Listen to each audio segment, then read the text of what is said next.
Okay, was Rochester Adèle's father or not? Welcome back to Bio Book Club, where your friendly biology teacher breaks down the science hidden inside some of your favorite books. Unfortunately for Jane Eyre and her companions, paternity testing was not a thing in the early 1800s. In fact, the book by Charlotte Bronte was published in 1847, but Gregory Mendel didn't publish his work, which laid the foundation for our modern understanding of genetics, until 1866. This was the one that had the very precise statistical analysis of pea plants, where he figured out how dominant and recessive traits are passed down from generation to generation. But no one in the scientific community really paid him any attention at the time, and it wasn't until 1900 when his work was rediscovered by 3 separate botanists, and they reviewed his old papers, and we came to our actual understanding of the chromosomal basis of inheritance. Now, Mendelian genetics is just a fraction of what we know now about how genes work, and many genes can work together, and epigenetics, but Charlotte Bronte didn't know any of that. And by extension, Edward Rochester knew none of this. So we can maybe give him a pass for saying this about whether Adèle is his biological daughter. I see no proofs of such grim paternity written in her countenance.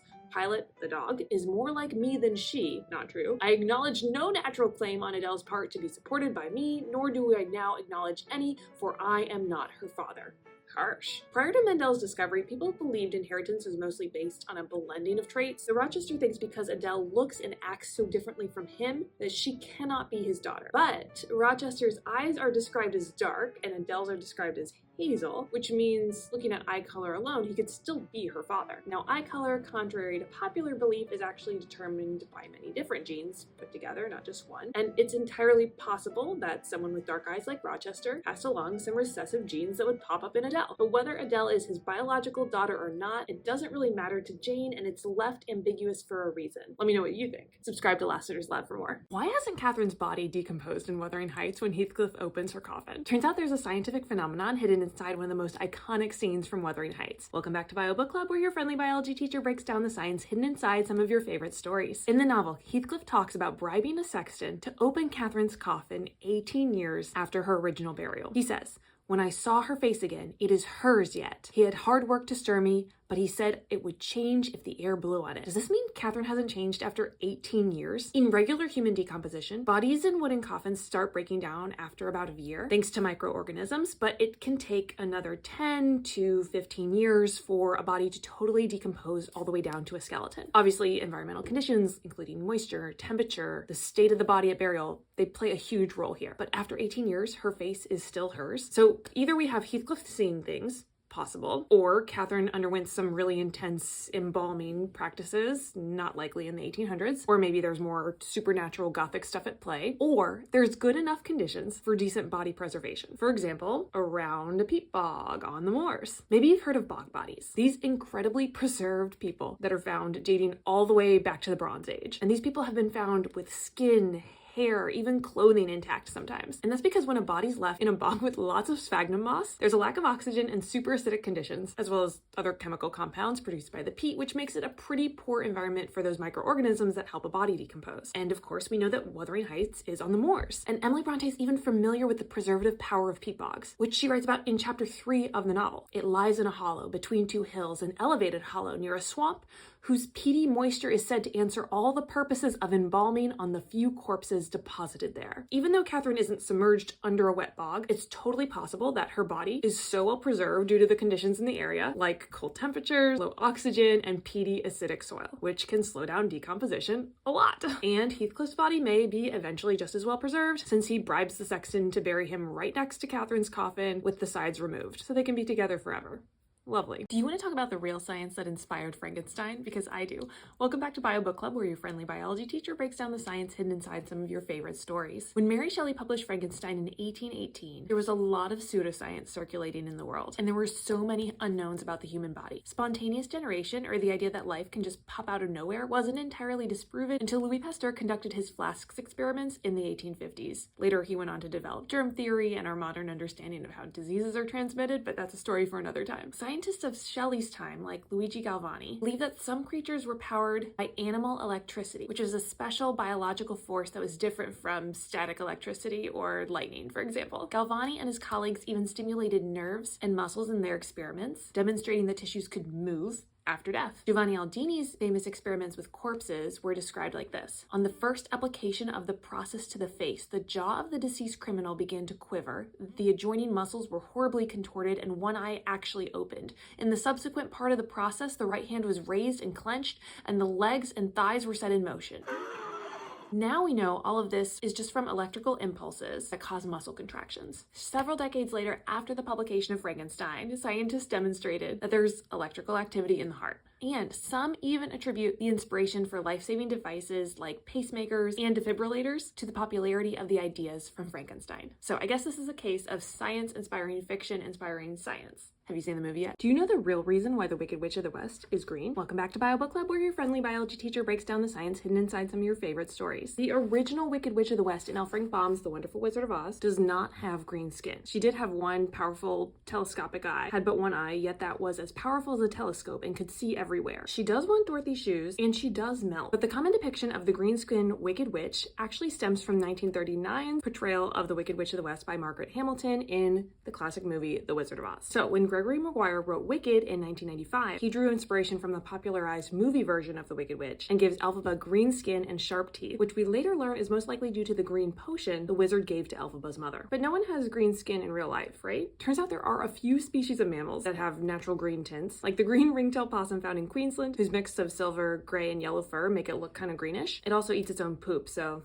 that's cool. There's also sloths who have a symbiotic relationship with algae who use their fur and benefit the sloth by providing camouflage. But when it comes to people, we might just see a little green show up when bruises heal, which is mostly due to enzymes breaking down leftover hemoglobin into biliverdin pigments, which show up as green. But there haven't been any confirmed medical cases of people being born totally green. Now, there are some historical legends about these green children of Woolpit, but it's hard to untangle the evidence from the folklore there. There is a case of the blue Fugits, who are a medically documented family from Kentucky who actually had blue skin. You might have heard of this family when you were studying pedigrees in your biology class. They had a hereditary condition called methemoglobinemia, where their skin was totally blue because of a deficiency of an enzyme called cytochrome B5 reductase, which doesn't convert methemoglobin back to hemoglobin, which is the protein responsible for delivering oxygen to all of your cells. Which means that people with this condition can sometimes have bluish lips, fingertips, but in this family, certain members had a bluish tint all around their bodies. But this is all due to an autosomal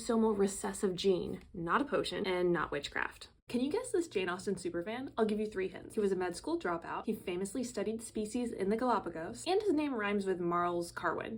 Welcome back to Biobookclub, where your friendly biology teacher breaks down the science hidden inside some of your favorite stories. There have been a lot of Jane Austen lovers throughout history, myself included, and enemies. Looking at you, Mark Twain. But did you know that Charles Darwin was a superfan? All of Austen's novels were published well before Darwin got on the HMS Beagle in 1831. But Darwin and his seafaring colleagues would pass the time reading Austen's novels aloud to each other over and over and over. So much that in letters, Darwin, his sisters, and his cousins would quote and reference characters from Austen's book, like Emma, Persuasion, and Pride and Prejudice, like describing someone as appearing too Lydia-ish, or from his cousin, I shall scold you into health like Lady Catherine de Bourgh, or from Darwin himself, when you read this, I'm afraid you will think that I am like the midshipman in Persuasion, who never wrote home excepting when he wanted to beg. Darwin's son later wrote that his father loved to listen to novels with happily ever afters, and that Jane Austen's books were some of the ones that were read and reread till they could be read no more. Beyond the character references, there's also notebooks where Darwin wrote down that he's read Mansfield Park, Northanger Abbey, and Sense and Sensibility. In 1859, Darwin published On the Origin of Species, where he described how organisms evolve through descent with modification via natural selection. I'd like to think that in the midst of compiling all his evidence for how adaptations arise,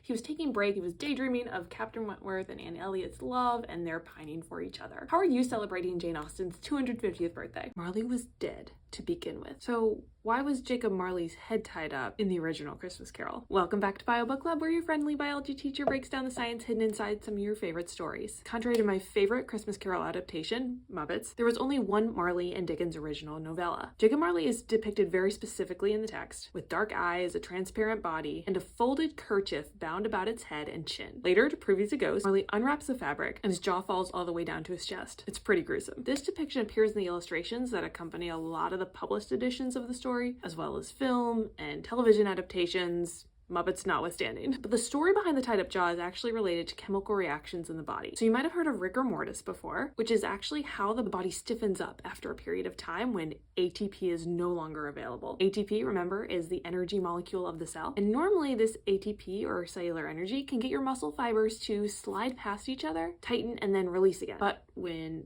ATP runs out, the fibers tighten and then they don't let go, so the muscles stay locked in place. And this actually does not last forever. It begins around 3-ish hours after death and can last up to 36 or 48 hours depending on environmental conditions. And then the body relaxes again, making it flexible, pliable, muscles get loose, and the muscles and tendons that usually hold a jaw in place are going to slacken enough that the jaw just falls open, which has been an issue for the entire history of humanity. So in Victorian times, this problem was solved by tying the jaw, like we see here with Marley. But chin straps were also popular solutions, as well as placing an object like a book, a Bible, let's say, underneath the mouth. After a while, people started using metal pins and wires, and now people who prepare bodies, like morticians and embalmers, have special needles and thread to hold the jaw up, so there's no need for that fashionable head wrap like Marley had. Happy holidays! The disease had sharpened my senses, not destroyed, not dulled them. Above all was the sense of hearing acute. Textbook case of hyperacusis. Welcome back to Bio Book Club, where your friendly biology teacher breaks down the science hidden inside some of your favorite books and stories. This poor gentleman who perceives noises at uncomfortable levels is the narrator of The Telltale Heart. Remember that story your middle school English teacher probably made you read by Edgar Allan Poe? If you haven't read it, go read it right now. It's in the public domain and it's like 4 pages long. While The Telltale Heart is often considered a cautionary tale of a guilty conscience, a lot of scholars have speculated on the mental health or just general health of the narrator. He's often diagnosed as a paranoid schizophrenic, especially since he's so bothered by an old man that he him, dismembers him, and then buries his victim in the floorboards. Of course, when the heat is on, guilt catches up with him and he confesses to his crimes because he thinks he hears a beating heart buried in the floorboards of the room. Or does he? If you read closely, the narrator also references death watches in the wall, which could allude to several different species of beetle. One of these types of beetle can make a tapping noise when it's doing its mating call, which maybe could be perceived as a heartbeat, maybe. There's also another species that makes a loud ticking sound, which kind of sounds like the noise that the narrator is describing. But there are plenty of other loud insects that humans can hear. Take cicadas, for example, which can easily get over 70 decibels when they're in a large brood. Now, I'm not saying that they sound like a heartbeat, but there was a big brood that emerged in 1841 in Philadelphia, where Edgar Allan Poe happened to be living at the time, and The Telltale Heart was published in 1843. So Poe could have had loud insects on the mind when he was writing the story. For someone suffering from hyperacusis, from a disease like, for example, late-stage Lyme disease, noises can get pretty uncomfortable even at the 60 decibel level, or even lower. So of course we can't tell if the narrator of The Telltale Heart had Lyme disease. Lyme wasn't even an official diagnosis in the United States until the 1970s, but there also weren't antibiotics to use back then, so the narrator could have had some sort of long-lasting bacterial infection that affected their brain and their other senses. So Lyme could have been the disease that the narrator is talking about. He just didn't have a name for it. Any guesses for the disease at the source of this spooky tale?